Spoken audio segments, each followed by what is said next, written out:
সমস্ত যোগাযোগ আস্তে আস্তে বিচ্ছিন্ন হতে হতে আমাদের কাছে যখন আর কোনো মানুষ থাকে না যোগাযোগ করার মতো, শত শত নাম্বারে ভর্তি ফোনটায় যখন একটাও নাম্বার থাকে না ফোন করার মতো, ফ্রেন্ড লিস্টে হাজার হাজার মানুষের মধ্যে একটাও মানুষ থাকে না বন্ধু বলার মতো, কিংবা সবুজ বাতির মেলা বসানো মেসেঞ্জারে যখন একটাও মানুষ থাকে না মেসেজ করার মতো, তখন আমরা বেঁচে থাকার তাগিদে যা শিখে নিই তার নাম অ্যাকসেপ্টেন্স।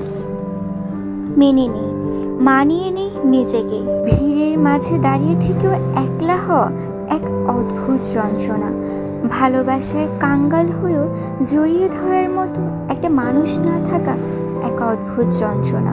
অনেক কথা বলার পর হঠাৎ করে একদিন কথা বন্ধ হয়ে যাওয়া এক অদ্ভুত যন্ত্রণা।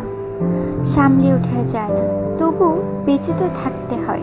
তুমুল যন্ত্রণা শেষে এই মেনে নেওয়াটাই সে ওষুধ যা বাঁচিয়ে রাখে। কথা বলার একটা মানুষ নেই তো নেই, জড়িয়ে ধরার একটা মানুষ নেই তো নেই, বন্ধুত্বের বিকেল নেই তো নেই, স্বস্তির একটা কাঁধ নেই তো নেই। কিন্তু আমি আছি, আমি থাকবো, আমাকে থাকতে হবে।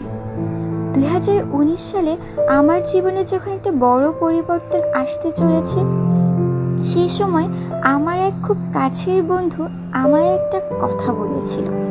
যখন আমি বেশ দোলাচলে, ভীষণ চিন্তায়, কি হবে আগামীর, কি থাকবে আমার সঙ্গে, আদৌ কি কেউ আছে, মানে ভীষণ নানা প্রশ্নে যখন জড়িত, তখন আমাকে একটা খুব সহজ লাইন, খুব সহজ একটা কথা বলেছিল